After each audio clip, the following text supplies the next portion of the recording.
प्यारे दोस्तों, क्या आप जीवन में असली खुशी, मन की शांति और जबरदस्त सफलता पाना चाहते हैं? तो सुनिए, एक ऐसी कमाल की किताब है श्रीमद् भगवद गीता, जो सिर्फ किसी एक धर्म के लिए नहीं बल्कि हम सब के लिए है। दुनिया के किसी भी कोने में रहने वाला इंसान इसे पढ़कर और समझकर अपनी जिंदगी को बेहतर बना सकता है। कहते हैं, और ये सच भी है, कि जिस घर में रोज गीता का पाठ होता है या उसे प्यार से सुना जाता है, वहां साक्षात भगवान श्री कृष्ण का वास होता है। सोचिए, कितनी बड़ी बात है। क्यों? क्योंकि ये कोई आम किताब नहीं, ये तो सीधे भगवान श्री कृष्ण के मुख से निकली अमृतवाणी है। इसकी महिमा इतनी बड़ी है, इतनी गहरी है कि कोई भी इसे पूरी तरह शब्दों में बयान नहीं कर सकता। अरे, बड़े बड़े देवता जैसे शिव जी और गणेश जी भी इसकी पूरी बड़ाई नहीं कर सकते, तो हम इंसानों की क्या गिनती। जय श्री राधे कृष्ण। प्यारे दोस्तों, वीडियो में आगे बढ़ने से पहले आइए दिल से एक प्रार्थना करें। हे प्यारे कृष्ण, आज जो भी भक्त आपकी ये मीठी वाणी सुन रहा है, उसे महसूस हो कि आपकी कृपा हमेशा उसके साथ है, उसका मन शांत हो और जीवन के सारे दुख दर्द हवा हो जाए। दोस्तों, इस अद्भुत ज्ञान को सुनने का असली मजा तो भक्ति में है, तो जल्दी से नीचे कमेंट में जय श्री राधे कृष्ण लिखकर अपनी हाजिरी लगाइए और अपने दिल की बात कहिए। आपका प्यार ही हमारी इस यात्रा को और भी शानदार बनाता है। और हां, अगर आपका दिल भी कृष्ण प्रेम से छलक रहा है, तो इस वीडियो को एक प्यारा सा लाइक जरूर देना। अगर आप हमारे इस भक्ति परिवार धार्मिक जीवन में नए हैं, तो अभी सब्सक्राइब करके घंटी बजा दीजिए, ताकि आप हमारी कोई भी प्यारी सी भक्ति यात्रा मिस न करें। तो चलिए, अब और देर नहीं करते, सीधे चलते हैं भगवान श्री कृष्ण की सिखाई जीवन जीने की इस प्यारी कला की ओर। जरा एक क्षण के लिए अपनी आंखें बंद करें और अपने चारों ओर की ध्वनियों पर ध्यान दें। शायद आपको गाड़ियों का शोर सुनाई दे, या लोगों की बातचीत, या पंखे की आवाज। जीवन ऐसे ही अनगिनत बाहरी शोरगुल से भरा हुआ है, पर क्या आपने कभी इस बाहरी कोलाहल से परे अपने भीतर की शांति को, अपने अंतर्मन के मौन को अनुभव करने का प्रयास किया है? वह मौन जो केवल शब्दों का अभाव नहीं, बल्कि विचारों की उथल पुथल का थम जाना है, भावनाओं के ज्वार का शांत हो जाना है। यही वह मौन है जिसमें सृष्टि के गहरे रहस्य छिपे हैं, जिसमें आत्मज्ञान का प्रकाश छुपा है और जिसमें असीम शक्ति का वास है। हम अक्सर सोचते हैं कि शक्ति बोलने में है, अपनी बात मनवाने में है, दुनिया पर अपनी छाप छोड़ने में है। पर क्या आप जानते हैं कि इस भाग दौड़ भरी दुनिया में, जहां हर कोई अपनी आवाज सुनाने को बेताब है, असली शक्ति अक्सर चुप रहने में, मौन साधने में निहित होती है। क्या आप कल्पना कर सकते हैं कि इस संसार का सबसे सुखी, सबसे संतुलित और वास्तव में सबसे संपन्न व्यक्ति वह हो सकता है जो क्रोध के प्रचंड तूफान के बीच भी अपने मन को अडिग और अपनी वाणी को मौन रख सके? यह अतिशयोक्ति नहीं, बल्कि एक गहरा मनोवैज्ञानिक और आध्यात्मिक सत्य है। कभी कभी आपकी सोची समझी चुप्पी, आपका शांत मौन आपके 1000 शब्दों से भी ज्यादा प्रभावी हो सकता है, बिगड़ते हुए रिश्तों को बचा सकता है और जटिल परिस्थितियों का समाधान निकाल सकता है। मौन एक ढाल है, एक मरहम है, एक ध्यान है और एक गहरा संवाद है, स्वयं से और सृष्टि से। जीवन में ऐसे अवसर अवश्य आते हैं जब हम किसी ऐसी चर्चा या परिस्थिति में होते हैं जिसके विषय में हमारा ज्ञान अधूरा होता है, हमारी समझ सीमित होती है। मन में एक स्वाभाविक इच्छा होती है कि हम भी कुछ बोलें, अपनी राय दें, बहस में हिस्सा लें। सामाजिक दबाव भी होता है कि हर विषय पर हमारी कोई न कोई राय होनी ही चाहिए। लेकिन यहीं पर विवेक की कसौटी होती है। आधे अधूरे, कच्चे पक्के ज्ञान के साथ बोलना न केवल आपको दूसरों की नजरों में हास्यास्पद बना सकता है, बल्कि यह आपकी विश्वसनीयता और गंभीरता को भी कम कर देता है। लोग समझने लगते हैं कि आप बिना सोचे समझे बोलने वाले सतही व्यक्ति हैं। ऐसे क्षणों में मौन धारण करना केवल अपनी अज्ञानता को छिपाना नहीं है, बल्कि यह आपकी परिपक्वता और समझदारी का प्रमाण है। यह दर्शाता है कि आप अपनी सीमाओं को जानते हैं और स्वीकार करते हैं। यह दिखाता है कि आप बोलने से पहले सुनना, समझना और सीखना जरूरी मानते हैं। मौन आपको अवसर देता है कि आप दूसरों को ध्यान से सुनें, उनके तर्कों को समझें जानकारी एकत्रित करें और अपनी समझ को विकसित करें। यह एक सक्रिय प्रतीक्षा है, ज्ञान अर्जित करने की, अंतर्दृष्टि प्राप्त करने की। जब आप पूरी तरह से आश्वस्त हों, जब आपके पास कहने के लिए कुछ सार्थक और ठोस हो, तब आपकी वाणी में स्वतः ही बल और प्रभाव आ जाएगा। ज्ञानी जन शब्दों को व्यर्थ नहीं गंवाते। वे जानते हैं कि शब्द ब्रह्म हैं। उनकी ऊर्जा को सोच समझकर ही खर्च करना चाहिए। इसलिए जब ज्ञान अधूरा हो तो मौन रहना ही सबसे बद्धा आभूषण है, सबसे बद्धा धन है। यह आपको उपहास से बचाता है और सीखने का मार्ग प्रशस्त करता है।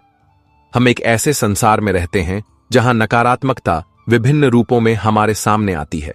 क्रोध, ईर्ष्या, घृणा, आलोचना, अपमान। रोजमर्रा के जीवन में हमें ऐसे लोगों और परिस्थितियों का सामना करना पड़ता है जो हमारी शांति भंग करने का प्रयास करते हैं। कोई सहकर्मी आपकी आलोचना कर सकता है, कोई अजनबी सड्ड ऐचक पर आप पर चिल्ला सकता है, कोई रिश्तेदार ईर्ष्यावश कड्ड एचवे बोल सकता है। ऐसी स्थितियों में हमारी स्वाभाविक प्रतिक्रिया होती है बचाव करने की, पलटकर जवाब देने की, खुद को सही साबित करने की। लेकिन क्या आपने कभी सोचा है कि ऐसा करके हम क्या हासिल करते हैं? हम केवल उस नकारात्मक ऊर्जा के खेल में शामिल हो जाते हैं। जब कोई व्यक्ति क्रोध या घृणा से भरा होता है तो उसकी ऊर्जा विषाक्त होती है। यदि हम भी उसी स्तर पर उतरकर प्रतिक्रिया देते हैं तो हम उस विष को अपने भीतर ग्रहण कर लेते हैं। इससे न केवल स्थिति और बिगड़ती है, विवाद बढ़ता है, रिश्ते खराब होते हैं, बल्कि हमारी अपनी मानसिक और भावनात्मक शांति भी नष्ट हो जाती है। यहां मौन एक अभेद्य कवच की तरह काम करता है, एक शक्तिशाली विषनाशक अमृत की तरह। जब आप किसी की नकारात्मकता, उसके क्रोध, उसकी आलोचना का जवाब शांत मौन से देते हैं तो आप उस नकारात्मक ऊर्जा को अपने भीतर प्रवेश करने से रोक देते हैं। आप एक मनोवैज्ञानिक दूरी बना लेते हैं। आपकी शांति, आपकी स्थिरता सामने वाले व्यक्ति को उसकी अपेक्षित प्रतिक्रिया नहीं देती। आग को जलने के लिए ईंधन चाहिए, क्रोध और घृणा को भड़कने के लिए प्रतिक्रिया चाहिए। जब उसे वह प्रतिक्रिया नहीं मिलती तो वह धीरे धीरे स्वयं ही शांत होने लगती है। आपका मौन सामने वाले को कई संदेश देता है कि आप उसके भावनात्मक नाटक में उलझना नहीं चाहते, कि आप उसकी नकारात्मकता को महत्व नहीं देते, कि आप अपनी शांति को भंग नहीं होने देंगे। अक्सर जब सामने वाले का क्रोध शांत होता है तो उसे अपनी गलती का एहसास होता है। आपकी शांत प्रतिक्रिया उसे आत्मनिरीक्षण करने पर मजबूर कर सकती है। हो सकता है वह शर्मिंदा हो या शायद माफी भी मांगे। और अगर ऐसा न भी हो तो भी आपकी आंतरिक शांति अक्षुण्ण रहती है। आपने अपनी ऊर्जा को व्यर्थ के संघर्ष में नष्ट होने से बचा लिया। मौन रहकर आप न केवल अपनी रक्षा करते हैं बल्कि स्थिति को और अधिक बिगड़ने से भी रोकते हैं। यह निष्क्रियता नहीं बल्कि एक अत्यंत सक्रिय और विवेकपूर्ण चयन है। जीवन की भाग दौड़ डीएच में जब कोई अपना, कोई मित्र या परिवार का सदस्य अपनी परेशानी, अपना दुख, अपनी उलझन लेकर आपके पास आता है तो आपकी पहली प्रतिक्रिया क्या होती है? ज्यादातर लोग तुरंत सलाह देना शुरू कर देते हैं, समाधान बताने लगते हैं, अपने अनुभव बताने लगते हैं। हम सोचते हैं कि हम मदद कर रहे हैं, पर क्या वास्तव में ऐसा है? जरा गहराई से सोचें। जब कोई व्यक्ति अपना दर्द साझा कर रहा होता है तो क्या वह हमेशा समाधान ही चाहता है?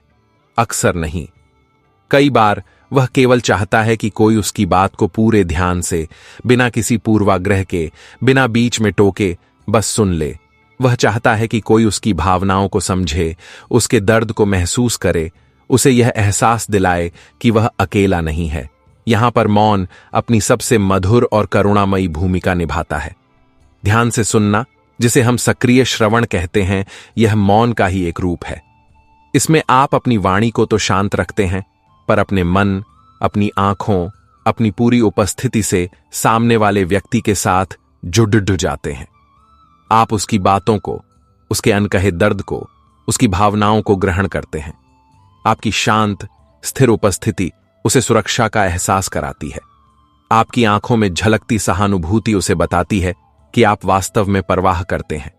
आपका मौन उसे अपनी बात पूरी तरह कहने का अवसर देता है, बिना किसी रुकावट के, अपने मन का बोझ हल्का करने का मौका देता है। जब हम किसी को इस तरह सुनते हैं तो हम उसे सम्मान देते हैं, उसकी भावनाओं को मान्यता देते हैं। इससे न केवल उसका मन शांत होता है, बल्कि उसके हृदय में हमारे प्रति विश्वास और स्नेह भी गहरा होता है। उसे लगता है कि हम एक समझदार, गंभीर और भरोसेमंद व्यक्ति हैं। रिश्ते इसी मौन सहानुभूति की नींव पर मजबूत होते हैं। तो अगली बार जब कोई आपसे अपना दुख बांटे तो अपनी सलाह देने की इच्छा को रोकें। बस सुने, हृदय से सुने, मौन रहकर सुने। आपकी यह शांत उपस्थिति शब्दों से कहीं ज्यादा मरहम का काम करेगी। सलाह केवल तभी दें जब वह स्पष्ट रूप से मांगी जाए, अन्यथा आपका मौन श्रवण ही सबसे बड़ी सेवा होगी। मौन केवल बाहरी दुनिया से संवाद का तरीका नहीं है, यह स्वयं से संवाद स्थापित करने का, अपने अंतर्मन की गहराइयों में उतरने का सबसे प्रभावी माध्यम भी है। हमारा मन एक निरंतर चलने वाली विचार फैक्ट्री है। हजारों विचार, स्मृतियां, कल्पनाएं, चिंताएं, इच्छाएं हर पल उसमें उमदहती घुमदहती रहती हैं। इस निरंतर शोर के कारण हम अपनी आत्मा की धीमी, शांत आवाज को सुन ही नहीं पाते। हमारी अंतरात्मा, हमारा विवेक, हमारी सहज प्रज्ञा हमें निरंतर सही मार्ग दिखाने का प्रयास करती है, पर मन के कोलाहल में उसकी आवाज दब जाती है। जब हम जानबूझकर मौन का अभ्यास करते हैं, चाहे वह कुछ क्षणों के लिए शांत बैठना हो, प्रकृति के सान्निध्य में समय बिताना हो या ध्यान का अभ्यास करना हो, तो हम बाहरी और भीतरी शोर को कम करते हैं। यह चुप्पी हमें अपने विचारों के पैटर्न को देखने का अवसर देती है। हम यह समझने लगते हैं कि हमारे भय कहां से आते हैं, हमारी इच्छाएं क्या हैं, हमारे पूर्वाग्रह क्या हैं। हम अपने मन के साक्षी बनना सीखते हैं, उससे जुड़ कर बहने की बजाय उसे तटस्थ होकर देखना सीखते हैं। यहीं से आत्मनिरीक्षण और आत्म परिष्कार की वास्तविक यात्रा शुरू होती है। मौन में हमें अपनी कमजोरियों का पता चलता है, अपनी शक्तियों का एहसास होता है। हमें समझ आता है कि हमारी खुशी और दुख बाहरी परिस्थितियों पर उतने निर्भर नहीं हैं जितने हमारे आंतरिक प्रतिक्रियाओं और दृष्टिकोण पर हैं। मौन हमें अपने सच्चे स्वरूप के, अपनी आत्मा के करीब लाता है। यह आत्म संवाद का वह पवित्र स्थान है जहां हम अपने जीवन के उद्देश्य, अपने मूल्यों और अपनी दिशा के बारे में स्पष्टता प्राप्त कर सकते हैं। बाहरी दुनिया की भीड़ डांट से निकलकर अपने भीतर के इस शांत एकांत में समय बिताना आत्मिक उन्नति के लिए अनिवार्य है।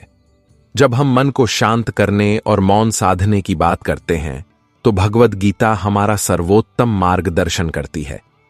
कुरुक्षेत्र के युद्ध मैदान में जब अर्जुन विषादग्रस्त होकर कर्तव्य से विमुख हो रहे थे, तब भगवान श्री कृष्ण ने उन्हें जो उपदेश दिया वह मानव मन की गहराइयों और उसे नियंत्रित करने के उपायों का अद्भुत विश्लेषण है। अर्जुन मन की चंचलता से व्यथित होकर कहते हैं, हे कृष्ण, यह मन बड्डा ही चंचल, हठी, बलवान और अस्थिर है। मुझे तो इसे वश में करना वायु को पकड़ने जैसा अत्यंत कठिन लगता है। श्री कृष्ण अर्जुन की बात से सहमत होते हुए कहते हैं, निस्संदेह हे महाबाहो, मन चंचल और कठिनता से वश में होने वाला है, परंतु हे कुंती पुत्र, इसे अभ्यास और वैराग्य के द्वारा वश में किया जा सकता है। यहां अभ्यास का अर्थ है निरंतर प्रयास। मन को बार बार संसार के विषयों से, व्यर्थ की चिंताओं से हटाकर अपने लक्ष्य पर, इष्ट देव पर या किसी सकारात्मक विचार पर लगाने का लगातार प्रयत्न करना। यह एक दिन या एक सप्ताह का काम नहीं, यह जीवन भर चलने वाली साधना है। इसमें धैर्य की आवश्यकता होती है। जब भी मन भटके उसे बिना खींचे प्यार से वापस लाना, यही अभ्यास है। इसके लिए नियमित रूप से ध्यान करना, जप करना, स्वाध्याय करना या अपने कार्य को ही पूजा समझकर पूरी एकाग्रता से करना, ये सब अभ्यास के ही अंग हैं। अभ्यास के लिए बाहरी और भीतरी मौन दोनों आवश्यक हैं। शांत स्थान और शांत मन अभ्यास को सफल बनाते हैं। दूसरा उपाय है वैराग्य। वैराग्य का प्रचलित अर्थ लोग अक्सर घर बार छोड़ ढांचकर जंगल चले जाना समझते हैं, परंतु गीता में वैराग्य का यह अर्थ नहीं है। यहां वैराग्य का अर्थ है अनासक्ति, विशेष रूप से कर्म फलों से अनासक्ति। इसका मतलब यह नहीं कि कर्म करना छोड़ डेच देना है या कर्म के प्रति उदासीन हो जाना है, बल्कि इसका अर्थ है अपना कर्तव्य, अपना कर्म पूरी योग्यता, उत्साह और निष्ठा से करो, अपना सर्वश्रेष्ठ दो। परंतु उसके परिणाम क्या होंगे, सफलता मिलेगी या असफलता, मान मिलेगा या अपमान, इसकी चिंता मत करो और उसके फल से बंधो मत। परिणाम ईश्वर पर छोड़ दो। जब हम फल की इच्छा से मुक्त होकर कर्म करते हैं तो हमारा मन शांत रहता है, क्योंकि अधिकांश दुख और चिंता का कारण भविष्य के परिणाम की अनिश्चितता और उससे जुड़ी हमारी अपेक्षाएं ही होती हैं। वैराग्य हमें सिखाता है कि हमारा अधिकार केवल कर्म करने पर है, फल पर नहीं। जब हम इस सत्य को समझ लेते हैं तो न सफलता हमें अहंकारी बना पाती है, न असफलता हमें निराश कर पाती है। हम संभव में स्थित होकर अपना कर्म करते जाते हैं। यही वैराग्य मन को शांत करने और सच्चा मौन प्राप्त करने का दूसरा महत्वपूर्ण स्तंभ है। अभ्यास और वैराग्य, ये दो पंख हैं जिनसे साधक मन रूपी आकाश में स्वतंत्रता से उड़ान भर सकता है। हमने मौन की महिमा और शक्ति की विस्तृत चर्चा की, परंतु सिक्के का दूसरा पहलू देखना भी उतना ही महत्वपूर्ण है। क्या मौन हमेशा ही उचित है? क्या हर परिस्थिति में चुप रहना ही बुद्धिमानी है? गीता और हमारे शास्त्र इसका उत्तर नहीं में देते हैं। गीता का केंद्रीय संदेश ही अन्याय और अधर्म के विरुद्ध खड़ी हेठे होने का है। भगवान श्री कृष्ण अर्जुन को युद्ध करने के लिए प्रेरित करते हैं, क्योंकि वह धर्म की रक्षा के लिए आवश्यक था। वे स्पष्ट कहते हैं कि अन्याय सहना अन्याय करने वाले से भी बद्धा पाप है। यदि आप शक्ति और सामर्थ्य रखते हुए भी अपने सामने हो रहे अधर्म, अत्याचार या अनीति को देखकर चुप रहते हैं तो आपका वह मौन आपकी कायरता का परिचायक है और आप भी उस पाप के भागीदार बन जाते हैं। महाभारत का उदाहरण हमारे सामने है। भीष्म पितामह, द्रोणाचार्य जैसे ज्ञानी और शक्तिशाली योद्धा भी भरी सभा में द्रौपदी के चीरहरण पर मौन रहे। उनका यह मौन अधर्म का मूक समर्थन बन गया और अंततः विनाश का कारण बना। इतिहास ऐसे उदाहरणों से भरा पड्डीडिया है जहां सज्जनों की चुप्पी ने दुष्टों का मनोबल बढ़ाया है और समाज को भारी क्षति पहुंचाई है। इसलिए हमें विवेक का प्रयोग करना सीखना होगा। हमें यह समझना होगा कि कब मौन साधना है और कब वह अपराध। यदि कोई मूर्ख व्यक्ति व्यर्थ की बातें कर रहा है तो चुप रहना समझदारी है। यदि कोई व्यक्तिगत आलोचना कर रहा है तो शांत रहना आत्मनियंत्रण है। परंतु यदि कहीं सत्य की हत्या हो रही है, न्याय को कुचला जा रहा है, किसी निर्बल को सताया जा रहा है या समाज के नैतिक मूल्यों का हनन हो रहा है, तो वहां अपनी क्षमतानुसार आवाज उठाना, विरोध करना हमारा धर्म है। ऐसे समय में मौन रहना अधर्म का साथ देना है।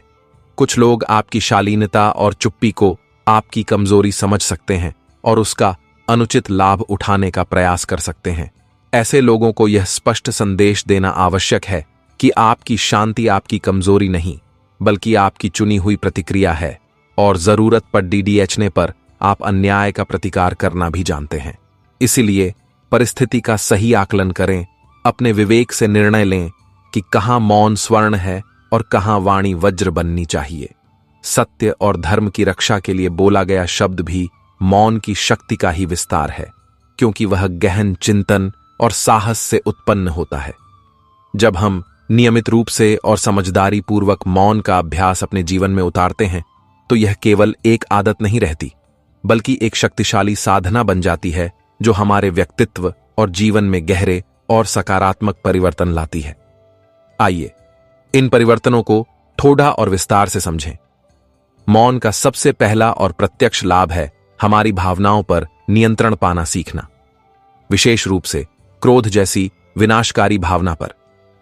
जब हम प्रतिक्रिया देने से पहले रुककर मौन साधते हैं तो हम भावना के आवेग को नियंत्रित करना सीखते हैं। धीरे धीरे यह हमारी आदत बन जाती है और हम छोटी छोटी बातों पर अपना आपा नहीं खोते। यह आत्मनियंत्रण जीवन के हर क्षेत्र में सफलता के लिए आवश्यक है। जब मन शांत होता है, बाहरी और भीतरी शोर कम होता है, तो हमारे विचार अधिक स्पष्ट और व्यवस्थित हो जाते हैं। हम किसी भी स्थिति का अधिक तटस्थता और गहराई से विश्लेषण कर पाते हैं। हमारी निर्णय लेने की क्षमता बढ़ती है। हम भावनाओं में बहकर नहीं, बल्कि विवेकपूर्ण ढंग से निर्णय लेते हैं। मौन हमारी बुद्धि को प्रखर बनाता है। जैसा कि हमने पहले चर्चा की, मौन श्रवण और कम बोलने की आदत हमारे रिश्तों को मजबूत बनाती है। लोग हमें अधिक विश्वसनीय, समझदार और सहानुभूतिपूर्ण पाते हैं। हम दूसरों की भावनाओं को बेहतर ढंग से समझ पाते हैं और गलतफहमियां कम होती हैं। मौन हमें सिखाता है कि रिश्तों में केवल बोलना ही नहीं, सुनना और समझना भी उतना ही महत्वपूर्ण है। मौन का निरंतर अभ्यास हमें बाहरी दुनिया की उथल पुथल और तनाव से एक हद तक अछूता रहने में मदद करता है। परिस्थितियां चाहे जैसी भी हों, हम अपने भीतर एक शांति का केंद्र विकसित कर लेते हैं, जहां हम लौटकर सुकून पा सकते हैं। यह आंतरिक शांति ही सच्चे सुख का आधार है। व्यर्थ की बातों, गपशप, बहस और विवादों में हमारी बहुत सी मानसिक और भावनात्मक ऊर्जा नष्ट हो जाती है। मौन का अभ्यास हमें इस अपव्यय से बचाता है। बची हुई ऊर्जा को हम अपने रचनात्मक कार्यों, आत्मविकास या दूसरों की भलाई में लगा सकते हैं। इससे हमारी उत्पादकता और कार्यक्षमता बढ़ती है। मौन हमें अपने भीतर झांकने, अपने विचारों, भावनाओं, इच्छाओं और भय को समझने का अवसर देता है। यह आत्मनिरीक्षण हमें अपने वास्तविक स्वरूप के, अपनी आत्मा के करीब ले जाता है। हम अपनी शक्तियों और कमजोरियों को पहचान कर उन पर काम कर सकते हैं। यह आत्मज्ञान की यात्रा का पहला और अनिवार्य कदम है। समाज में अक्सर देखा जाता है कि जो व्यक्ति कम बोलता है, सोच समझकर बोलता है और शांत रहता है, उसका प्रभाव और सम्मान अधिक होता है। लोग उसकी बातों को ध्यान से सुनते हैं और गंभीरता से लेते हैं। मौन आपके व्यक्तित्व को एक विशेष गरिमा और आकर्षण प्रदान करता है। मौन की शक्ति को अपने जीवन में उतारना एक सतत यात्रा है, जिसके लिए सचेत प्रयास की आवश्यकता होती है। यहां कुछ व्यावहारिक कदम दिए गए हैं जो इस यात्रा में आपकी मदद कर सकते हैं। सबसे पहले इस बात के प्रति जागरूक बने कि आप कब, कहां, कितना और क्यों बोलते हैं। क्या आप अनावश्यक बोलते हैं? क्या आप दूसरों की बातों को ध्यान से सुनते हैं? जब कोई ऐसी बात हो जो आपको उत्तेजित करे या प्रतिक्रिया देने पर मजबूर करे, तो तुरंत बोलने की बजाय कुछ क्षण रुकें, गहरी सांस लें और सोचें कि क्या बोलना आवश्यक है और क्या कहना उचित होगा। प्रतिदिन कुछ समय, चाहे 5-10 मिनट ही क्यों ना हो, पूर्ण मौन में बिताने का नियम बनाएं। इस समय में शांत बैठें, अपनी सांसों पर ध्यान दें या बस अपने विचारों को आते जाते देखें। जब कोई आपसे बात कर रहा हो तो अपना पूरा ध्यान उसकी बातों पर लगाएं। बीच में न टोकें, सलाह देने की जल्दी न करें, बस समझने का प्रयास करें। आजकल हमारा बहुत सा समय और ऊर्जा डिजिटल उपकरणों पर व्यर्थ की बातों और सूचनाओं में नष्ट हो जाती है। नियमित अंतराल पर इनसे दूरी बनाने का प्रयास करें। सोशल मीडिया का उपयोग सीमित करें।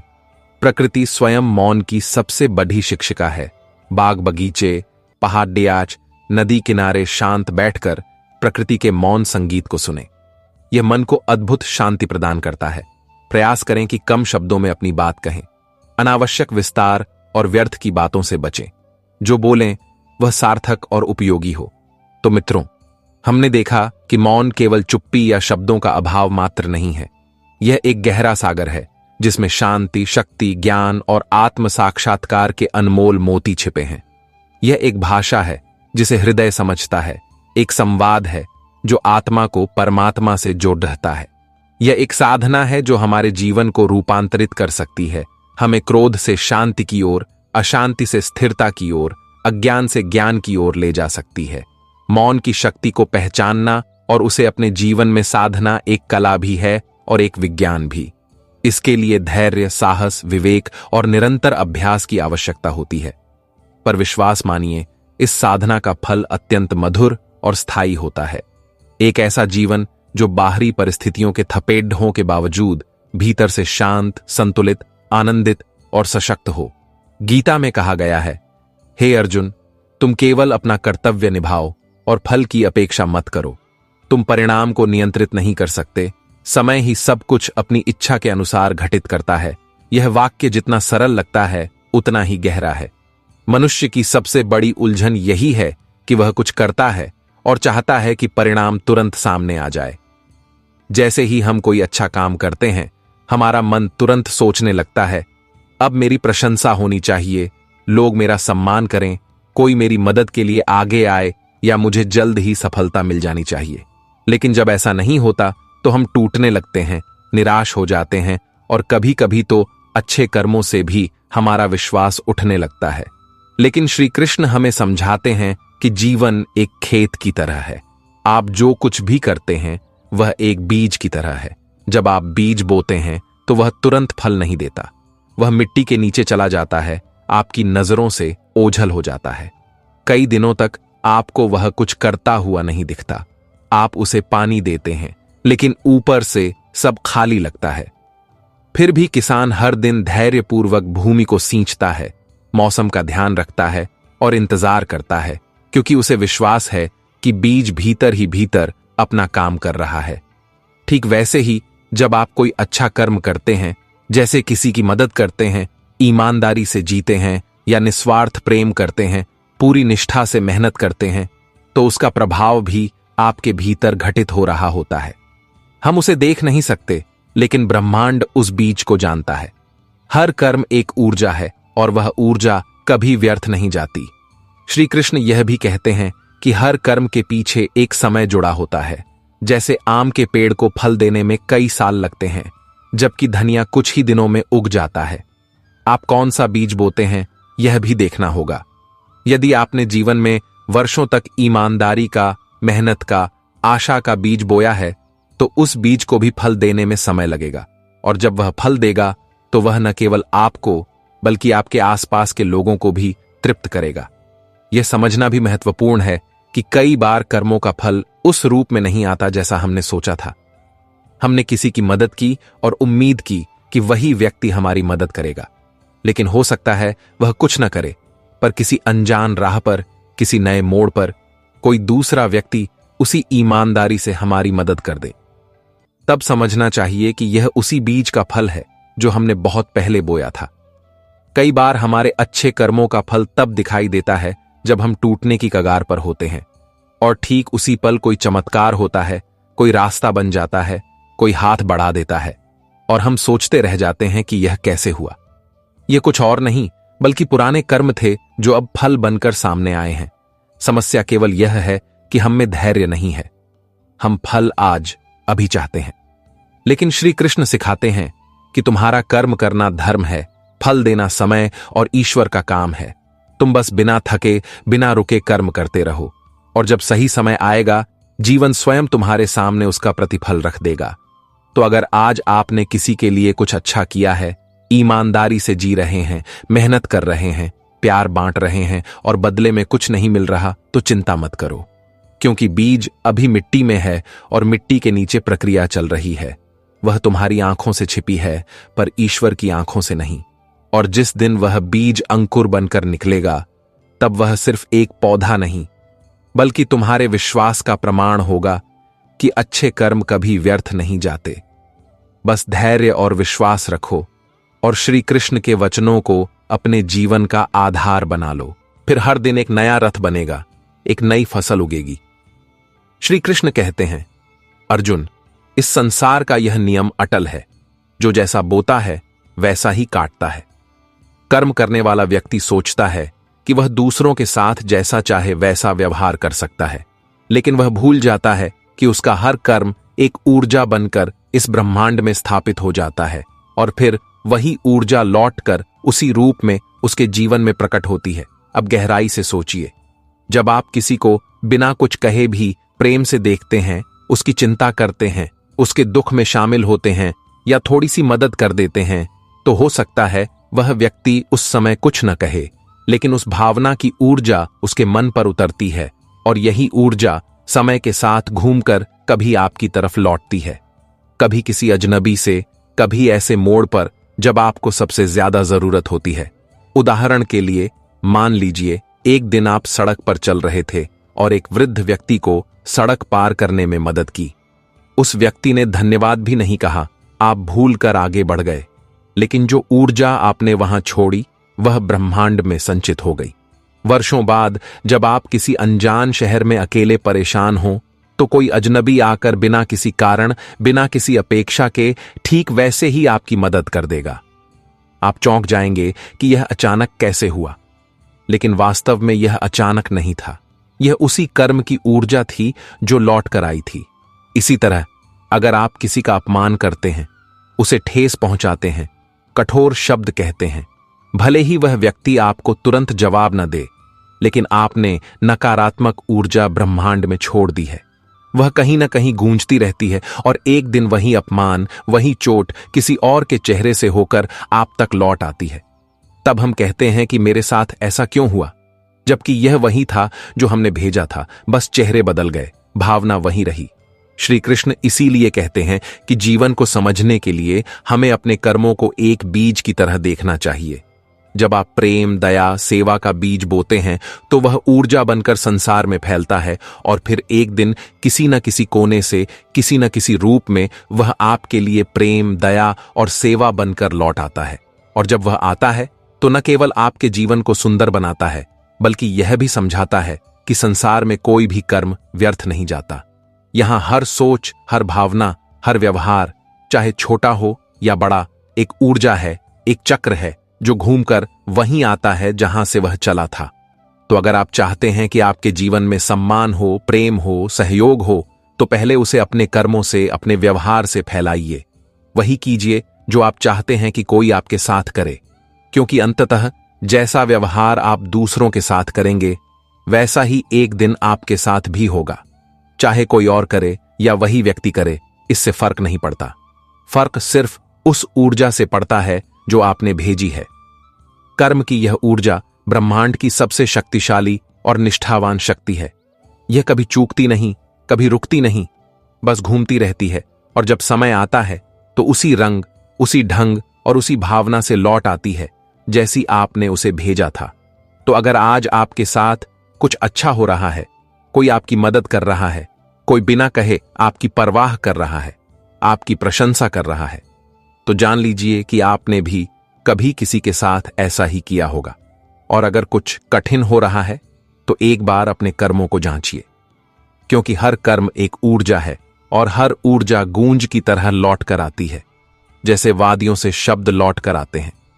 श्री कृष्ण कहते हैं, हे अर्जुन, तुम अपना कर्तव्य निष्ठा से करो और फल की चिंता मत करो, क्योंकि फल तुम्हें समय पर अपनी इच्छा अनुसार मिलेगा। जब समय सही होगा तुम्हें फल अवश्य प्राप्त होगा। श्री कृष्ण का यह उपदेश हमें अपने जीवन को समझने में मदद करता है। कई बार हमें लगता है कि हमने कोई अच्छा कर्म किया है या बहुत मेहनत की है, फिर भी हमें तुरंत अपने कर्मों का फल नहीं मिला है। हम सोचते हैं, क्या मेरी मेहनत व्यर्थ गई? क्या प्रयास करने का कोई मतलब नहीं? मुझे अच्छे काम का फल अभी तक क्यों नहीं मिला? लेकिन यह पूरी तरह से एक भ्रम है, क्योंकि यह ईश्वर का नियम है कि हर कर्म का फल एक निश्चित समय पर मिलता है और उस समय का सही होना बहुत महत्वपूर्ण है। हम अक्सर सोचते हैं कि अगर हमने मेहनत की है तो परिणाम तुरंत मिलना चाहिए, लेकिन श्री कृष्ण हमें बताते हैं कि फल हमेशा तुरंत नहीं मिलता, क्योंकि हर फल के आने का अपना सही समय होता है। जैसे एक बीज को पौधा बनने के लिए सही समय की आवश्यकता होती है, वैसे ही हमें भी अपने कर्मों का फल समय के साथ मिलता है। अगर बीज तुरंत पौधा बन जाए तो वह अच्छी तरह से विकसित नहीं हो पाएगा। जिस तरह एक किसान बीज बोता है और फिर कई दिनों, हफ्तों और महीनों तक धैर्य से उसकी देखभाल करता है, उसी तरह हमें भी अपने कर्मों और अच्छे कार्यों के फल का सही समय पर आने का इंतजार करना चाहिए। यह विकास और परिवर्तन के लिए आवश्यक है। ईश्वर जानता है कि हमें कौन सा फल कब चाहिए, ताकि वह हमारे जीवन में सकारात्मक ऊर्जा और बदलाव ला सके।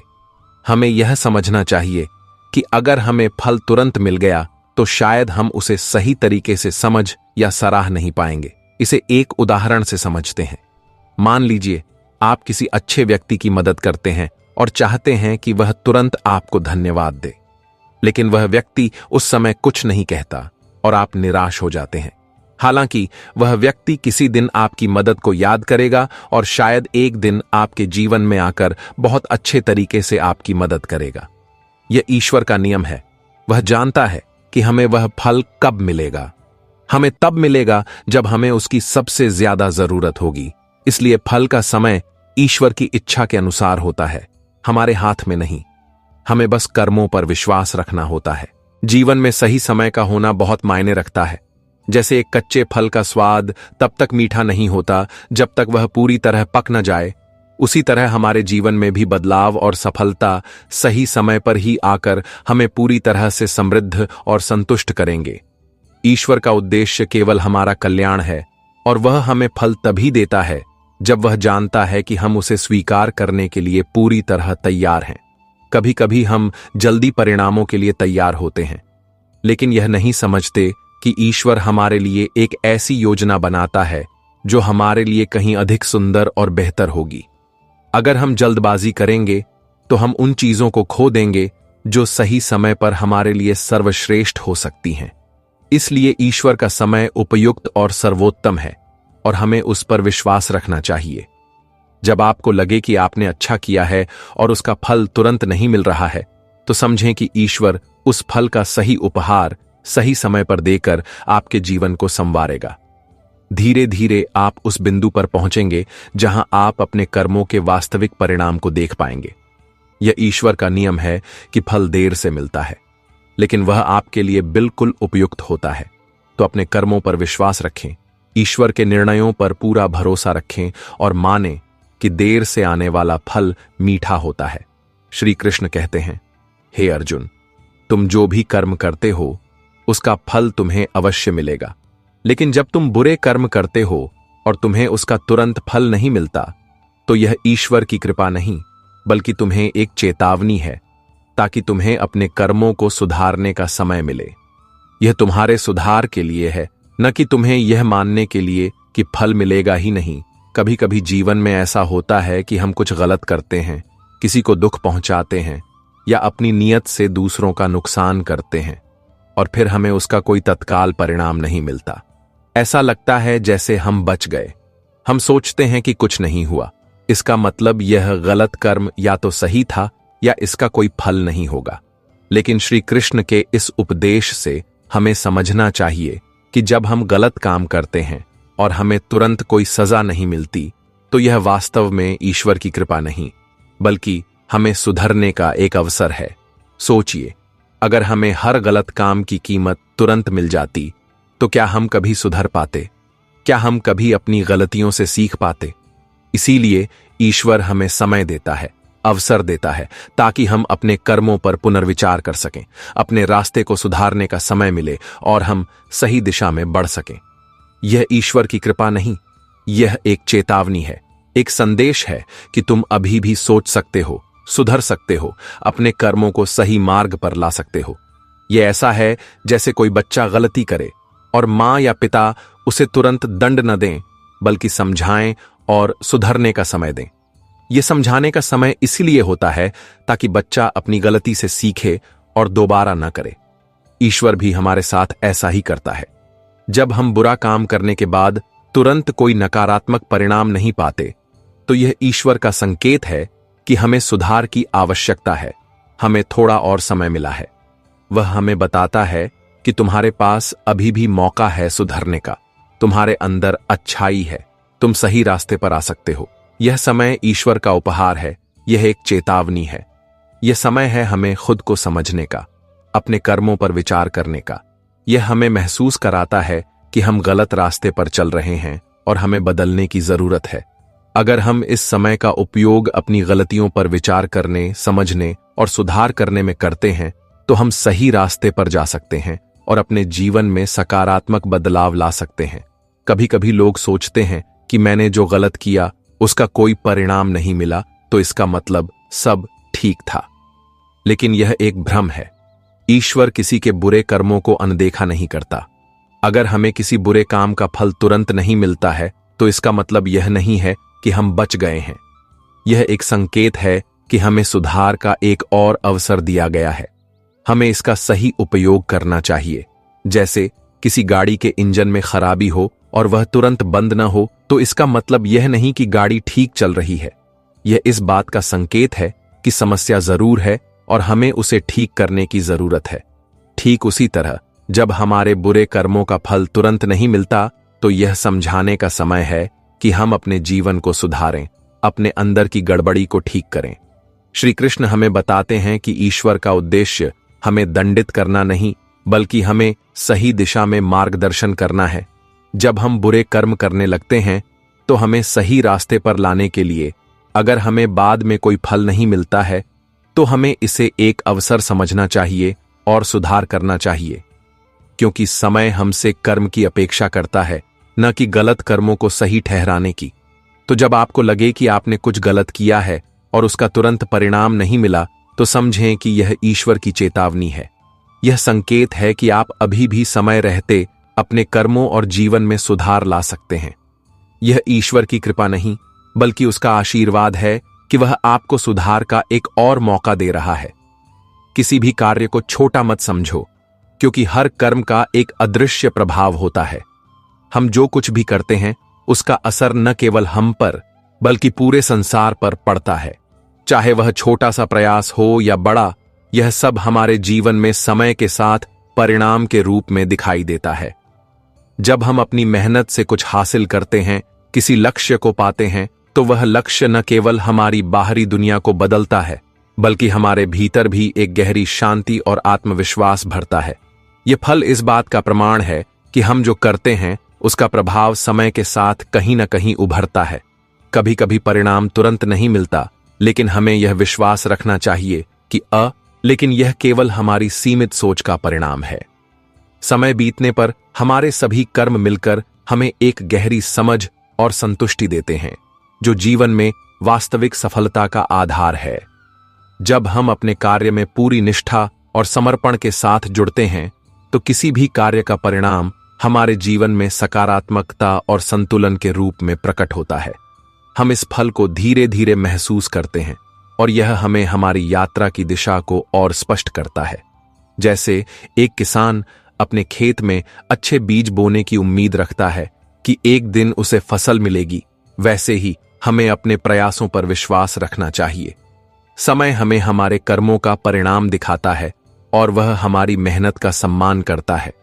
जब हम दूसरों की भलाई के लिए अपने कर्म करते हैं, निस्वार्थ भाव से प्रयास करते हैं, तो उसका प्रभाव न केवल हमारे जीवन में बल्कि कभी कभी समाज पर भी हमारी कल्पना से परे होता है। और यह सब हमें अपनी आत्मा से महसूस करना होता है। कर्मों का एक उद्देश्य होता है, लेकिन वह उद्देश्य हमेशा हमारी सोच से परे होता है। कभी वह हमें आंतरिक शांति देता है, कभी बाहरी सफलता के रूप में मिलता है, लेकिन वह हमेशा हमें अपने मार्ग पर चलते रहने के लिए प्रेरित करता है। हमेशा याद रखें कि आज हम जो करते हैं उसका प्रभाव हम कल महसूस करेंगे। अच्छे इरादों से किए गए कार्य भी अंततः हमें जीवन में अच्छे परिणाम ही देते हैं, भले ही हमें उसका एहसास तुरंत न हो। जब हम बिना किसी अपेक्षा के कोई कार्य करते हैं, तो उसका परिणाम निश्चित रूप से हमारी जीवन यात्रा में हमें एक उच्च उद्देश्य से जोड़ता है और हमें आत्मसंतुष्टि का एहसास कराता है। यही सच्चे कर्म का फल है, जो हमारे लिए एक मार्गदर्शक शक्ति का काम करता है। कभी कभी जब हम अपने प्रयासों का फल न मिलने पर निराश हो जाते हैं, तो यह हमारी आत्मा की परीक्षा होती है। हमें इस समय को धैर्य और विश्वास के साथ पार करना होता है, क्योंकि हमें जो फल मिलता है वह हमारे अच्छे कर्मों के परिणाम स्वरूप मिलता है। जब हम अपनी जिम्मेदारियों को अनदेखा करते हैं, तो उसके परिणाम भुगतने पड़ते हैं। यदि हम उसे पूरे मन से निभाते हैं, तो वह हमें न केवल सामाजिक स्तर पर पहचान दिलाता है, बल्कि हमारी आत्मा में एक गहरा संतोष का भाव भी देता है। समय हमारे अच्छे कर्मों और नेक इरादों की सच्ची सफलता की ओर ले जाता है, जो हमें न केवल बाहरी सफलता देता है, बल्कि हमारे भीतर की शांति, संतुलन और समृद्धि का स्रोत भी उत्पन्न करता है। यही वह वास्तविक फल है जो हमें मिलता है। हम जो बिना किसी दिखावे के भी कर्म करते हैं, उसकी गहराई और उद्देश्य को समझना हमें जीवन में दिशा देता है, आत्मसंतुष्टि और आत्मविश्वास प्रदान करता है, क्योंकि हम जानते हैं कि हम सही दिशा में आगे बढ़ रहे हैं। जब हम स्वयं को और दूसरों के प्रति बिना शर्त प्रेम और सम्मान से देखते हैं, तो हमारा हर कर्म हमें आंतरिक शांति और संतोष की भावना पैदा करता है। यही वह फल है जो हमें हमारे प्रयासों से मिलता है और आगे बढ़ने के लिए प्रेरित करता है। कभी कभी हमें लगता है कि हम जो काम कर रहे हैं उसका कोई फल नहीं मिलेगा, लेकिन सच यह है कि अच्छे कर्म समय के साथ कभी व्यर्थ नहीं जाते। वह हमें सही दिशा दिखाते हैं और हमारे जीवन को आत्मविश्वास देते हैं। दूसरों के कर्म हमें कभी कभी अदृश्य लगते हैं, लेकिन जब हम उन्हें बिना किसी स्वार्थ के करते हैं तो उसका परिणाम हमें आध्यात्मिक शांति और संतोष देता है। यह फल धीरे धीरे हमारी यात्रा का हिस्सा बन जाता है। सच्चे इरादों से किए गए कर्म हमेशा हमें सही दिशा में ले जाते हैं। हो सकता है हमें परिणाम तुरंत न दिखे, लेकिन जब समय आता है तो वह फल हमारे जीवन में सकारात्मक बदलाव लाता है।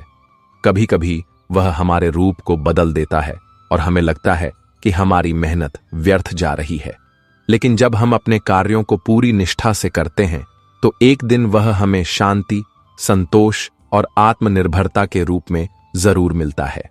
हमारे जीवन के कर्म हमें हमेशा उसी रूप में परिणाम नहीं दिखाते, लेकिन अगर हम ईमानदारी से करते हैं तो उसका प्रभाव हमारे आंतरिक शांति और संतुलन पर पड़ता है, जो हमें आगे बढ़ने के लिए प्रेरित करता है।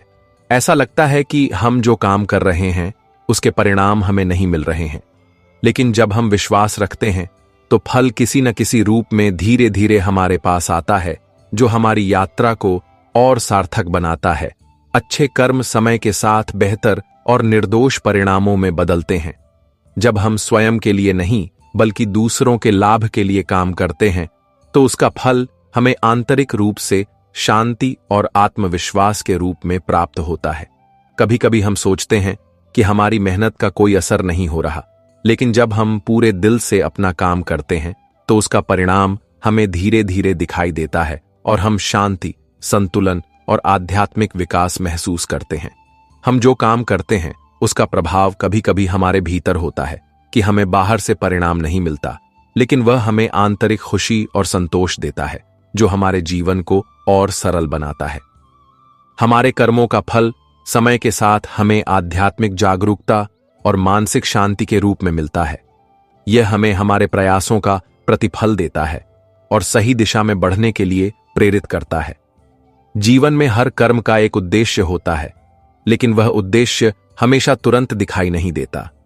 हम जो काम करते हैं उसके परिणाम धीरे धीरे हमें जीवन की विभिन्न समस्याओं का सामना करने के रूपों में मिलते हैं, जो हमें हमारी वास्तविक पहचान दिखाते हैं।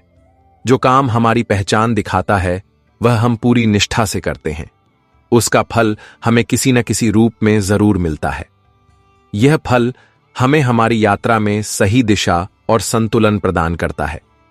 क्या हमारे कर्मों का परिणाम कभी सीधे तौर पर हमें दिखाई नहीं देता, लेकिन वह किसी न किसी रूप में शांति, संतोष और आंतरिक शक्ति देता है, जो हमारे जीवन को स्थिर और सार्थक बनाता है।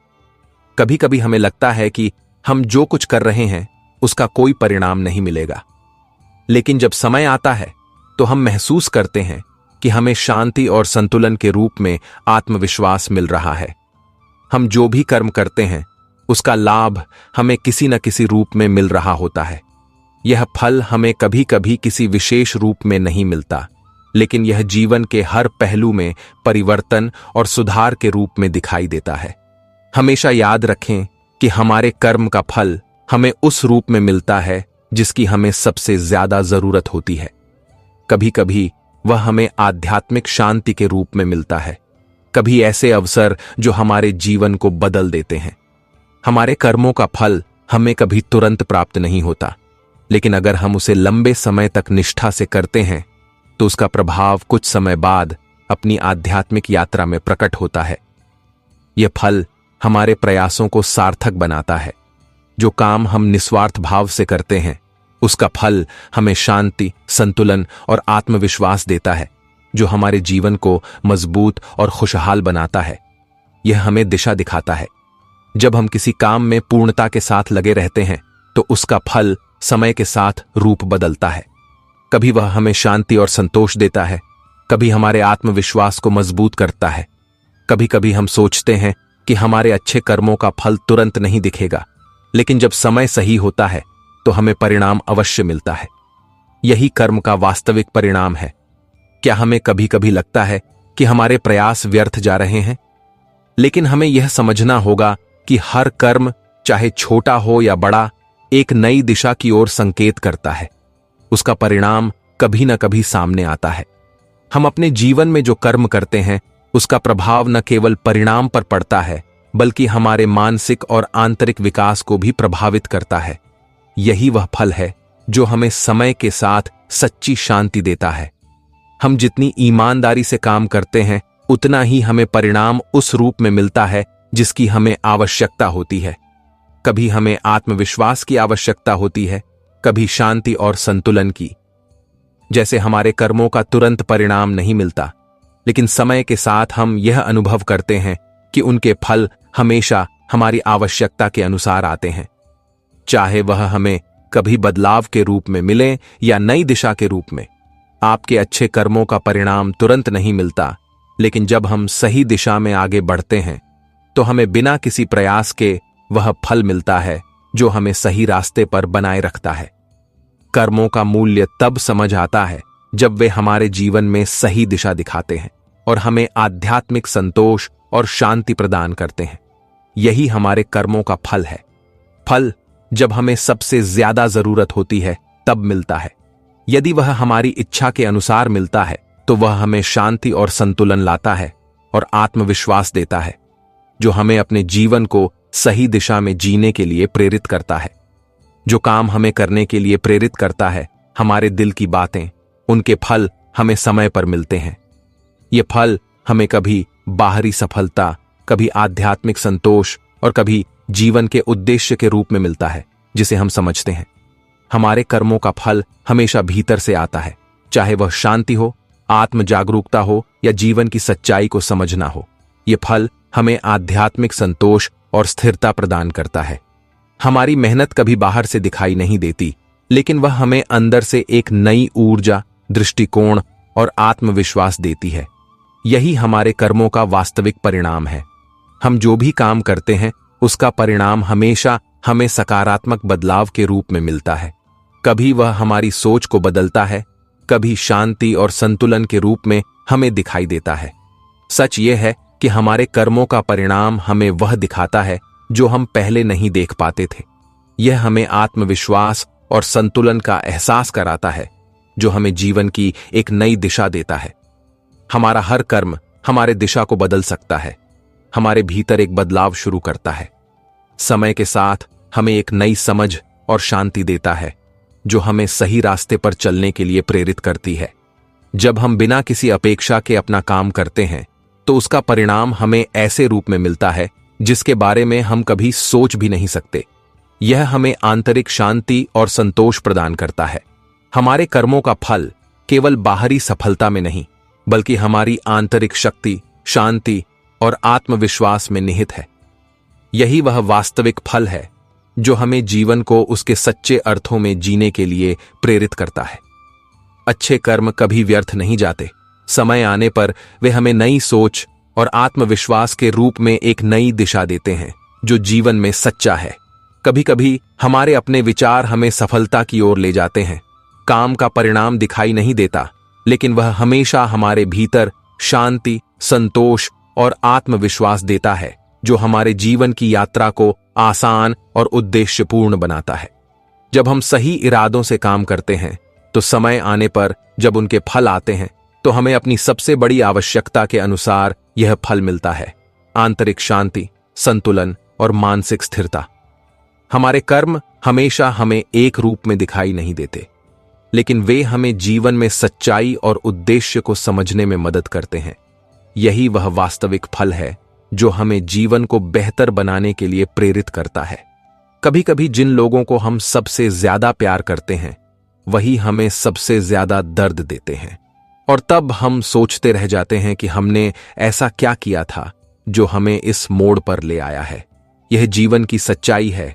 कुछ रिश्ते हमें सबक सिखाते हैं, कुछ बातें अधूरी रह जाती हैं, कुछ रिश्ते पीछे छूट जाते हैं और बस नाम के रह जाते हैं। हम हर चीज को समेट कर रखने की कोशिश करते हैं, लेकिन जब सामने वाला ही सब कुछ तोड़ दे, तो खामोशी सबसे बड़ी ताकत बन जाती है। कभी कभी जीवन में ऐसा होता है कि हम कुछ गलत करते हैं, किसी को दुख पहुंचाते हैं या अपनी नीयत से दूसरों का नुकसान करते हैं, और फिर हमें उसका कोई तत्काल परिणाम नहीं मिलता। ऐसा लगता है जैसे हम बच गए। हम सोचते हैं कि कुछ नहीं हुआ, इसका मतलब यह गलत कर्म या तो सही था या इसका कोई फल नहीं होगा। लेकिन श्री कृष्ण के इस उपदेश से हमें समझना चाहिए कि जब हम गलत काम करते हैं और हमें तुरंत कोई सजा नहीं मिलती, तो यह वास्तव में ईश्वर की कृपा नहीं, बल्कि हमें सुधरने का एक अवसर है। सोचिए, अगर हमें हर गलत काम की कीमत तुरंत मिल जाती, तो क्या हम कभी सुधर पाते? क्या हम कभी अपनी गलतियों से सीख पाते? इसीलिए ईश्वर हमें समय देता है, अवसर देता है, ताकि हम अपने कर्मों पर पुनर्विचार कर सकें, अपने रास्ते को सुधारने का समय मिले और हम सही दिशा में बढ़ सकें। यह ईश्वर की कृपा नहीं, यह एक चेतावनी है, एक संदेश है कि तुम अभी भी सोच सकते हो, सुधर सकते हो, अपने कर्मों को सही मार्ग पर ला सकते हो। यह ऐसा है जैसे कोई बच्चा गलती करे और माँ या पिता उसे तुरंत दंड न दें, बल्कि समझाएं और सुधरने का समय दें। यह समझाने का समय इसलिए होता है ताकि बच्चा अपनी गलती से सीखे और दोबारा न करे। ईश्वर भी हमारे साथ ऐसा ही करता है। जब हम बुरा काम करने के बाद तुरंत कोई नकारात्मक परिणाम नहीं पाते, तो यह ईश्वर का संकेत है कि हमें सुधार की आवश्यकता है, हमें थोड़ा और समय मिला है। वह हमें बताता है कि तुम्हारे पास अभी भी मौका है सुधरने का, तुम्हारे अंदर अच्छाई है, तुम सही रास्ते पर आ सकते हो। यह समय ईश्वर का उपहार है, यह एक चेतावनी है। यह समय है हमें खुद को समझने का, अपने कर्मों पर विचार करने का। यह हमें महसूस कराता है कि हम गलत रास्ते पर चल रहे हैं और हमें बदलने की जरूरत है। अगर हम इस समय का उपयोग अपनी गलतियों पर विचार करने, समझने और सुधार करने में करते हैं, तो हम सही रास्ते पर जा सकते हैं और अपने जीवन में सकारात्मक बदलाव ला सकते हैं। कभी कभी लोग सोचते हैं कि मैंने जो गलत किया उसका कोई परिणाम नहीं मिला, तो इसका मतलब सब ठीक था। लेकिन यह एक भ्रम है। ईश्वर किसी के बुरे कर्मों को अनदेखा नहीं करता। अगर हमें किसी बुरे काम का फल तुरंत नहीं मिलता है, तो इसका मतलब यह नहीं है कि हम बच गए हैं। यह एक संकेत है कि हमें सुधार का एक और अवसर दिया गया है। हमें इसका सही उपयोग करना चाहिए। जैसे किसी गाड़ी के इंजन में खराबी हो और वह तुरंत बंद न हो, तो इसका मतलब यह नहीं कि गाड़ी ठीक चल रही है। यह इस बात का संकेत है कि समस्या जरूर है और हमें उसे ठीक करने की जरूरत है। ठीक उसी तरह जब हमारे बुरे कर्मों का फल तुरंत नहीं मिलता, तो यह समझाने का समय है कि हम अपने जीवन को सुधारें, अपने अंदर की गड़बड़ी को ठीक करें। श्री कृष्ण हमें बताते हैं कि ईश्वर का उद्देश्य हमें दंडित करना नहीं, बल्कि हमें सही दिशा में मार्गदर्शन करना है। जब हम बुरे कर्म करने लगते हैं, तो हमें सही रास्ते पर लाने के लिए अगर हमें बाद में कोई फल नहीं मिलता है, तो हमें इसे एक अवसर समझना चाहिए और सुधार करना चाहिए, क्योंकि समय हमसे कर्म की अपेक्षा करता है, न कि गलत कर्मों को सही ठहराने की।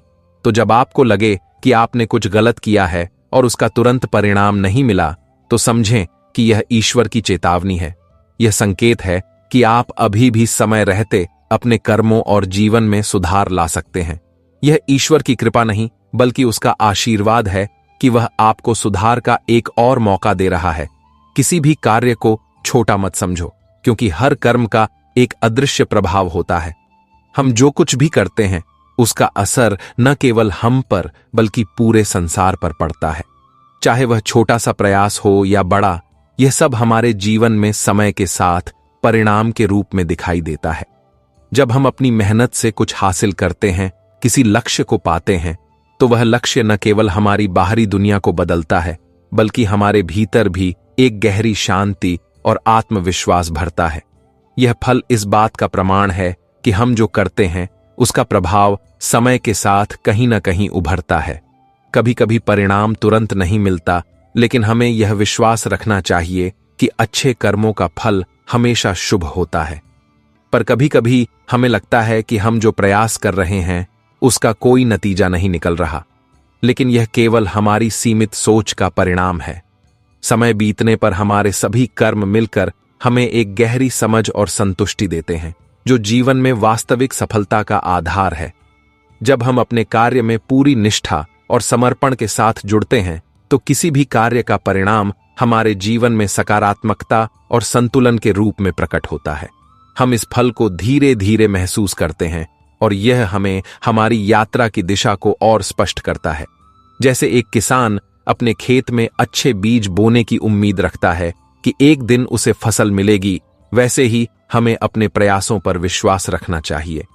समय हमें हमारे कर्मों का परिणाम दिखाता है और वह हमारी मेहनत का सम्मान करता है। जब हम दूसरों की भलाई के लिए अपने कर्म करते हैं, निस्वार्थ भाव से प्रयास करते हैं, तो उसका प्रभाव न केवल हमारे जीवन में बल्कि कभी कभी समाज पर भी हमारी कल्पना से परे होता है। और यह सब हमें अपनी आत्मा से महसूस करना होता है। कर्मों का एक उद्देश्य होता है, लेकिन वह उद्देश्य हमेशा हमारी सोच से परे होता है। कभी वह हमें आंतरिक शांति देता है, कभी बाहरी सफलता के रूप में मिलता है, लेकिन वह हमेशा हमें अपने मार्ग पर चलते रहने के लिए प्रेरित करता है। हमेशा याद रखें कि आज हम जो करते हैं उसका प्रभाव हम कल महसूस करेंगे। अच्छे इरादों से किए गए कार्य भी अंततः हमें जीवन में अच्छे परिणाम ही देते हैं, भले ही हमें उसका एहसास तुरंत ना हो। जब हम बिना किसी अपेक्षा के कोई कार्य करते हैं तो उसका परिणाम निश्चित रूप से हमारी जीवन यात्रा में हमें एक उच्च उद्देश्य से जोड़ता है और हमें आत्मसंतुष्टि का एहसास कराता है। यही सच्चे कर्म का फल है, जो हमारे लिए एक मार्गदर्शक शक्ति का काम करता है।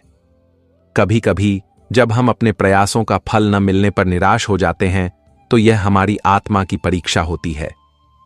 हमें इस समय को धैर्य और विश्वास के साथ पार करना होता है, क्योंकि हमें जो फल मिलता है वह हमारे अच्छे कर्मों के परिणाम स्वरूप मिलता है। जब हम अपनी जिम्मेदारियों को अनदेखा करते हैं तो उसके परिणाम भुगतने पड़ते हैं। यदि हम उसे पूरे मन से निभाते हैं तो वह हमें न केवल सामाजिक स्तर पर पहचान दिलाता है, बल्कि हमारी आत्मा में एक गहरा संतोष का भाव भी देता है। समय हमारे अच्छे कर्मों और नेक इरादों की सच्ची सफलता की ओर ले जाता है, जो हमें न केवल बाहरी सफलता देता है बल्कि हमारे भीतर की शांति, संतुलन और समृद्धि का स्रोत भी उत्पन्न करता है। यही वह वास्तविक फल है जो हमें मिलता है। हम जो बिना किसी दिखावे के भी कर्म करते हैं, उसकी गहराई और उद्देश्य को समझना हमें जीवन में दिशा देता है, आत्मसंतुष्टि और आत्मविश्वास प्रदान करता है, क्योंकि हम जानते हैं कि हम सही दिशा में आगे बढ़ रहे हैं। जब हम स्वयं को और दूसरों के प्रति बिना शर्त प्रेम और सम्मान से देखते हैं, तो हमारा हर कर्म हमें आंतरिक शांति और संतोष की भावना पैदा करता है। यही वह फल है जो हमें हमारे प्रयासों से मिलता है और आगे बढ़ने के लिए प्रेरित करता है। कभी कभी हमारे अच्छे कर्मों का फल हमें बिल्कुल अप्रत्याशित रूप से मिलता है। यह हमें दिखाता है कि जब हम सही इरादों से कार्य करते हैं तो अंत में वह हमें अनगिनत लाभ और आशीर्वाद प्रदान करता है। हमेशा याद रखें कि हर कर्म का एक उद्देश्य होता है और वह उद्देश्य हमारे जीवन में कहीं न कहीं दिखाई देता है। हमें विश्वास रखना चाहिए कि हमारे अच्छे कर्म हमें हमेशा शांति और आनंद की ओर मार्गदर्शन कर रहे हैं। कभी कभी हमारे प्रयास हमें तुरंत परिणाम नहीं देते, लेकिन यह हमें जीवन की एक नई दिशा देते हैं। हमारे कर्म हमारे दृष्टिकोण को दर्शाते हैं, हमें वह मार्ग दिखाते हैं जिससे हम जीवन के हर पहलू को समझ सकें। जब हम अपने प्रयासों में सच्चे और ईमानदार होते हैं, मेहनत करते हैं, तो अंततः हमें सफलता, शांति और संतोष मिलता है। यही वह मार्ग है जो हमें हमारी वास्तविक क्षमता और शक्ति को पहचानने में मदद करता है। हर कर्म का परिणाम हमारी आंतरिक स्थिति पर निर्भर करता है। यदि हम शुद्ध इरादे से करते हैं तो परिणाम हमेशा सकारात्मक होता है और हमें जीवन का सही अर्थ मिलता है। हमारे प्रयासों का फल हमेशा उस रूप में नहीं मिलता जैसा हम उम्मीद करते हैं, लेकिन वह हमेशा हमें समय के साथ उस दिशा में ले जाता है जहां हमें सबसे ज्यादा जरूरत होती है। कभी कभी हमें लगता है कि हम जो काम कर रहे हैं उसका कोई फल नहीं मिलेगा, लेकिन सच यह है कि अच्छे कर्म समय के साथ कभी व्यर्थ नहीं जाते। वह हमें सही दिशा दिखाते हैं और हमारे जीवन को आत्मविश्वास देते हैं। दूसरों के कर्म हमें कभी कभी अदृश्य लगते हैं, लेकिन जब हम उन्हें बिना किसी स्वार्थ के करते हैं तो उसका परिणाम हमें आध्यात्मिक शांति और संतोष देता है। यह फल धीरे धीरे हमारी यात्रा का हिस्सा बन जाता है। सच्चे इरादों से किए गए कर्म हमेशा हमें सही दिशा में ले जाते हैं। हो सकता है हमें परिणाम तुरंत न दिखे, लेकिन जब समय आता है तो वह फल हमारे जीवन में सकारात्मक बदलाव लाता है। कभी कभी वह हमारे रूप को बदल देता है और हमें लगता है कि हमारी मेहनत व्यर्थ जा रही है, लेकिन जब हम अपने कार्यों को पूरी निष्ठा से करते हैं तो एक दिन वह हमें शांति, संतोष और आत्मनिर्भरता के रूप में जरूर मिलता है। हमारे जीवन के कर्म हमें हमेशा उसी रूप में परिणाम नहीं दिखाते, लेकिन अगर हम ईमानदारी से करते हैं तो उसका प्रभाव हमारे आंतरिक शांति और संतुलन पर पड़ता है, जो हमें आगे बढ़ने के लिए प्रेरित करता है।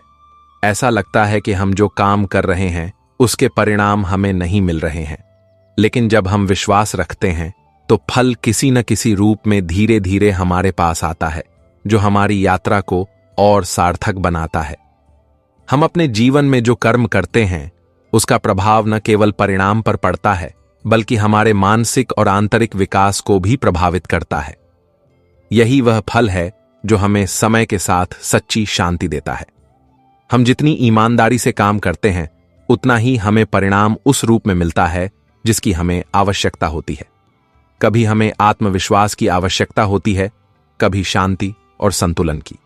जैसे हमारे कर्मों का तुरंत परिणाम नहीं मिलता, लेकिन समय के साथ हम यह अनुभव करते हैं कि उनके फल हमेशा हमारी आवश्यकता के अनुसार आते हैं। चाहे वह हमें कभी बदलाव के रूप में मिले या नई दिशा के रूप में। आपके अच्छे कर्मों का परिणाम तुरंत नहीं मिलता, लेकिन जब हम सही दिशा में आगे बढ़ते हैं तो हमें बिना किसी प्रयास के वह फल मिलता है जो हमें सही रास्ते पर बनाए रखता है। कर्मों का मूल्य तब समझ आता है जब वे हमारे जीवन में सही दिशा दिखाते हैं और हमें आध्यात्मिक संतोष और शांति प्रदान करते हैं। यही हमारे कर्मों का फल है। फल जब हमें सबसे ज्यादा जरूरत होती है तब मिलता है। यदि वह हमारी इच्छा के अनुसार मिलता है तो वह हमें शांति और संतुलन लाता है और आत्मविश्वास देता है, जो हमें अपने जीवन को सही दिशा में जीने के लिए प्रेरित करता है। जो काम हमें करने के लिए प्रेरित करता है, हमारे दिल की बातें, उनके फल हमें समय पर मिलते हैं। यह फल हमें कभी बाहरी सफलता, कभी आध्यात्मिक संतोष और कभी जीवन के उद्देश्य के रूप में मिलता है, जिसे हम समझते हैं। हमारे कर्मों का फल हमेशा भीतर से आता है, चाहे वह शांति हो, आत्म जागरूकता हो या जीवन की सच्चाई को समझना हो। यह फल हमें आध्यात्मिक संतोष और स्थिरता प्रदान करता है। हमारी मेहनत कभी बाहर से दिखाई नहीं देती, लेकिन वह हमें अंदर से एक नई ऊर्जा, दृष्टिकोण और आत्मविश्वास देती है। यही हमारे कर्मों का वास्तविक परिणाम है। हम जो भी काम करते हैं उसका परिणाम हमेशा हमें सकारात्मक बदलाव के रूप में मिलता है। कभी वह हमारी सोच को बदलता है, कभी शांति और संतुलन के रूप में हमें दिखाई देता है। सच यह है कि हमारे कर्मों का परिणाम हमें वह दिखाता है जो हम पहले नहीं देख पाते थे। यह हमें आत्मविश्वास और संतुलन का एहसास कराता है, जो हमें जीवन की एक नई दिशा देता है। हमारा हर कर्म हमारे दिशा को बदल सकता है, हमारे भीतर एक बदलाव शुरू करता है। समय के साथ हमें एक नई समझ और शांति देता है, जो हमें सही रास्ते पर चलने के लिए प्रेरित करती है। जब हम बिना किसी अपेक्षा के अपना काम करते हैं तो उसका परिणाम हमें ऐसे रूप में मिलता है जिसके बारे में हम कभी सोच भी नहीं सकते। यह हमें आंतरिक शांति और संतोष प्रदान करता है। कभी कभी हमें उन लोगों से दूर जाना पड़ता है जिन्हें हम सबसे ज्यादा प्यार करते हैं, क्योंकि पास रहने पर हर बार टूट जाते हैं और दूर रहकर याद करना जीने से ज्यादा दर्द देता है। सबसे बड़ी खूबसूरती यही है कि यहां हर इंसान की अपनी एक अधूरी कहानी है। कोई अपनों के जाने का गम लेकर घूमता है तो कोई अपनों के होते हुए भी अकेला महसूस करता है। आइए हम सब संकल्प लें कि हम अपने जीवन में व्यर्थ के शोरगुल को कम करेंगे और मौन के इस शांत पवित्र स्थान में अधिक समय बिताएंगे। हम सीखेंगे कि कब बोलना है और कब चुप रहना है, कब आवाज उठानी है और कब शांति धारण करनी है। हम मौन की शक्ति से स्वयं को जानेंगे, अपने रिश्तों को संवारेंगे और अपने जीवन को एक नई दिशा देंगे। मुझे आशा ही नहीं, पूर्ण विश्वास है कि मौन की शक्ति पर आधारित हमारी यह विस्तृत चर्चा आपके लिए प्रेरणादायक और उपयोगी सिद्ध हुई होगी। यदि आपको हमारे ये विचार पसंद आए हों तो कृपया इस प्रस्तुति को अपना स्नेह दें, इसे लाइक करें और अपने मित्रों व प्रियजनों के साथ अवश्य साझा करें ताकि वे भी इस ज्ञान से लाभान्वित हो सकें। आपके अपने अनुभव या विचार क्या हैं मौन के विषय में? हमें नीचे टिप्पणी करके अवश्य बताएं। ऐसे ही जीवन को प्रेरित करने वाले और दिशा देने वाले विषयों पर और अधिक जानकारी प्राप्त करने के लिए हमारे चैनल को सब्सक्राइब करना न भूलें और साथ ही घंटी के चिन्ह को भी दबा दें ताकि हमारी कोई भी नई प्रस्तुति आपसे छूट न जाए। आपने अपना अमूल्य समय निकालकर हमें सुना, इसके लिए हम आपके हृदय से आभारी हैं। सदा प्रसन्न रहें, शांत रहें, स्वस्थ रहें और अपने भीतर की शक्तियों को जगाते रहें। जय श्री राधे कृष्ण।